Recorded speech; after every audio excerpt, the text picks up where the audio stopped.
I cannot remember the last time a major Hollywood franchise slash shared universe epitomized the term hit and miss more than the DCEU. And with Blue Beetle, they have, in my opinion, their latest miss. I find myself thinking the same things I thought when I saw Shazam 2 earlier this year, in that this just was a very generic superhero film. The story beats, the character beats, the villains, it's just superhero stuff 101, and not in that homage to superhero films of a bygone era kind of way, just in a lazy screenwriting kind of way. It felt like they programmed an AI to write this screenplay, as if the prompt was to write a superhero screenplay for the DC character Blue Beetle, and then they produced it, and then they got a human being to come in to add in the representation and the jokes and the quips. Yeah, the jokes, the quips in here didn't work for me. There was some later on in the film, in like the final act, which just felt really forced. Those ones did kind of make me roll my eyes. Otherwise, the rest of them, they weren't terrible.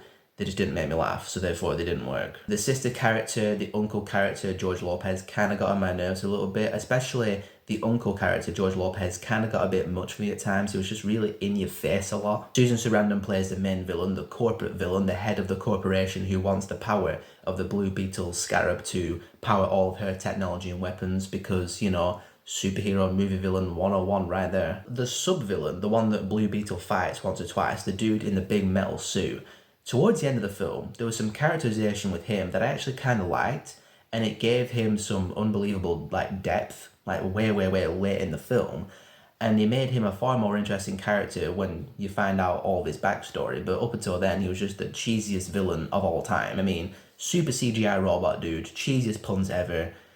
It's just a shame that all that great characterization came at the very end of the film. It's like, where was all that before? The film was not terrible, by any means. It's not the worst DCEU film, definitely. But at the same time, I'm struggling to think of things in the film I actually liked, redeeming qualities about the film.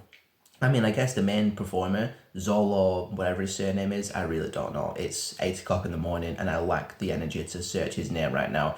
I guess he was good. He had some decent charisma. The acting was serviceable at best.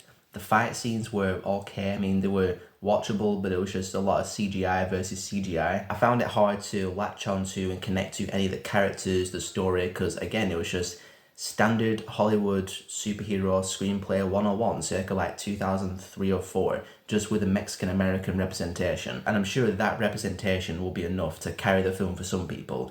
And I know it's easier for me to say this as not a Mexican-American myself because I can't connect to the film on that front, I know that. But it's just, when a film is really heavy on representation, it needs a great story. Because story matters above all when it comes to films for me. And if anything, the poor story and the poor writing is a disservice to representation in films like this when the story just isn't up to scratch. When your story's crap, your screenplay's crap, representation, themes, messages, all that stuff just kind of falls by the wayside at that point. That's how I see it.